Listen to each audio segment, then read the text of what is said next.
Hola compañeros, bienvenidos a este video que consta del capítulo número 5 sobre el burbujas de ocio, la exposición que tenemos para narrativa para móviles. Bueno, les voy a contar primero qué son los microcontenidos y en qué se fundamentan. El libro lo que nos hace la acercación a esta primera parte es que los microcontenidos son un género que se pueden consumir de una sola sentada. O sea, la brevedad como forma de comunicación puede tener una potencia narrativa suficiente para transmitir un mensaje e involucrar al lector. Entonces, por ejemplo, es este cuento de los graffiti, los cuentos cortos, las novelas cortas. Incluso tenemos varios referentes como Borges, Kafka, que con sus pequeños relatos cortos, Octavio Paz, logran transmitir una gran atmósfera y en realidad lograban conseguir obras muy importantes que no necesitaban ser de gran extensión. Entonces, por ejemplo, este es un ejemplo que me gustó mucho y es pobre. Su situación económica era pésima. Estaba con una mano atrás y la otra adelante, pero no la pasó del todo mal. Supo moverlas. Venezuela, Luisa, crisis del libro No muerde, en la UNAM México, 1980. Entonces, lo que vamos a tratar son nimiedades o brevedades. La brevedad se sitúa en el vértice de la pirámide de la narrativa, compuesta por hiperbrevedades, microrrelatos, cuentos breves, cuentos, novelas breves o novelas pues. Después de novelas breves siguen novelas, perdónme. Ciclos y ciclos novelísticos. Los nanorrelatos hiperbrevedades o relatos de brevedad extrema son géneros que, como le digo, no necesitamos sacar mucho tiempo para consumir, por lo que nuestro tiempo cada vez es más productivo y son menos los descansos, el tiempo de ocio es mucho más medido. Por eso es que el libro habla de este tema, es como disfrutar esos pequeños espacios y sacar contenido para esos pequeños espacios. Entonces, por ejemplo, existen los droplets, que son textos de máximo 100 palabras. Los flat fictions, que son de Drupé, que son con máximo 500 palabras. Los subfiction de máximo 1000 palabras. Los cuentos cortos cuentan con 2000 y 4000 palabras, pero en el rango pueden ampliarse entre 1000 y 7500. La novela corta se solapa un poco, o sea, tiene una frontera muy borrosa. Se distinguen es más, no tanto en su extensión, sino en su estilo literario. Cualquier categoría de novela, eso sí no importa, debe traer más de 8000 palabras. O sea, desde ahí empieza a partir como novela. De las hiperbrevedades a los cuentos cortos. Existen muchos tipos de fórmulas, estructuras diferentes responden a la escala de lo nano o lo micro. A diferencia de las categorías de mayor extensión, la hiperbrevedad no está obligada a esgrimir respuestas a las 5W, o sea, el quién, el cuándo, el dónde, el qué y el por qué. De hecho, esta ambigüedad de no responder las cosas sirve de inspiración para muchos casos. O sea, podemos de una pequeña historia, que es lo que permiten estos microrelatos, expandirla. Entonces, por ejemplo, en muchos casos por esta ambigüedad se hace responsable no solo como estrategia narrativa, sino que hace responsable al lector de su elección, en el doble sentido. O sea, esto no falla en realidad por ser tan comprimido, sino que lo omitido queda resonando en la mente del lector. Es como jugar con eso que no contamos y dejar que el espectador haga el resto. ¿Cierto? Muchas veces esto puede fallar por la falta de interpretación del espectador o el problema de la ambigüedad. En realidad es eso, jugar con la interpretación. Los microgéneros y la calidad. Los minutos no son minutos, el tiempo se derrite, la pausa, la música, el texto, el video. ¿Qué importa? El tiempo de un trayecto, una burbuja de ocio, un descanso.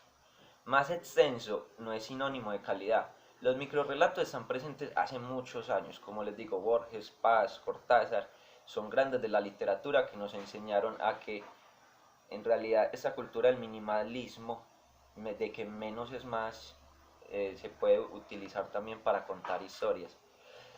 Lo que estropea la brevedad con ciertos lectores es la falta de es interpretación, o sea, es ahora al enfrentar la complejidad de interpretar, porque todos no sabemos interpretar igual y podemos interpretar distinto.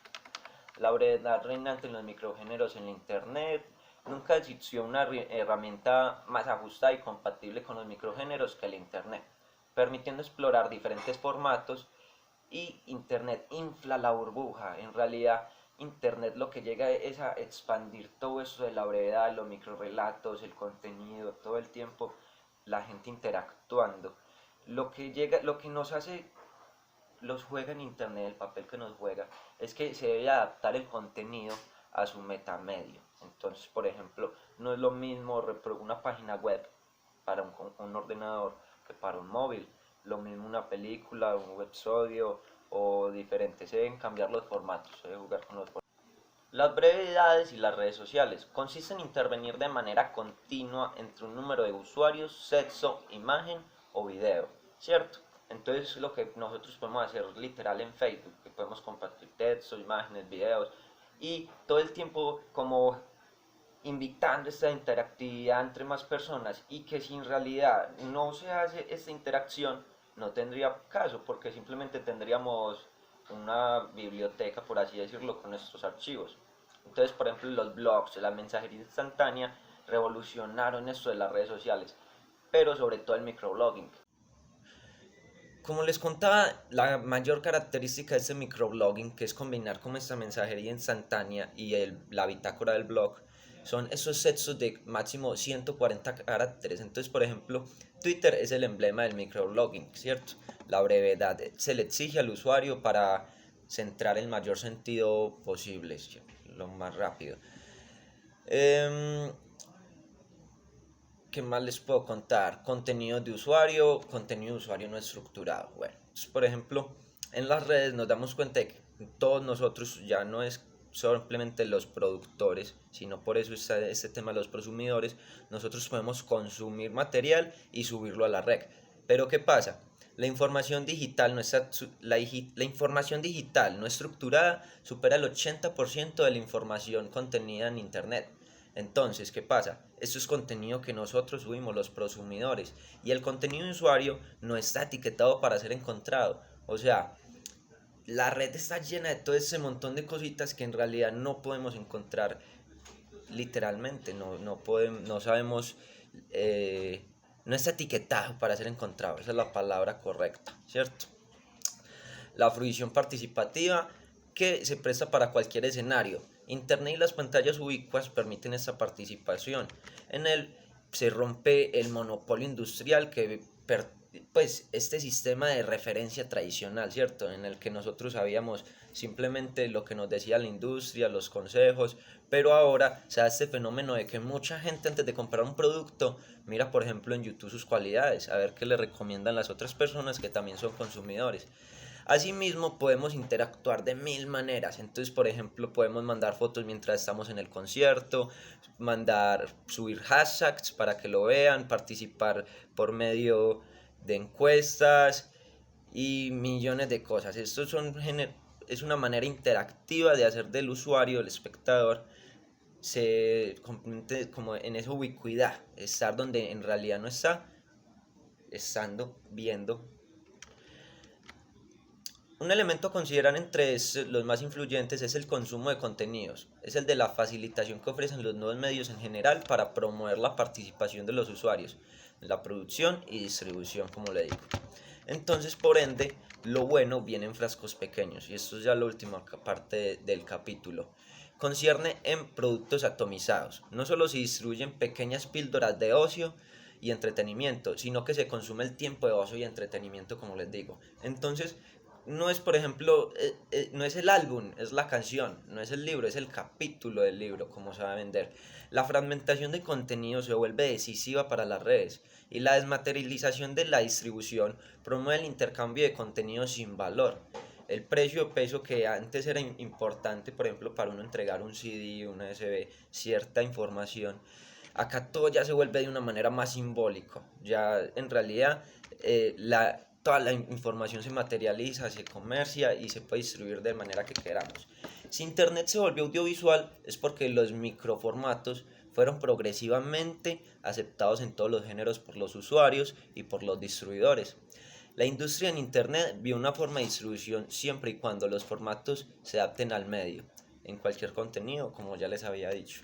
En realidad, esos microgéneros, microcontenidos o microformatos revolucionaron todo, desde cómo hacer televisión, cómo hacer cine, la radio, cómo revolucionaron la literatura y son un potencial muy importante, el cual debemos de aprovechar y explotar lo que más podamos.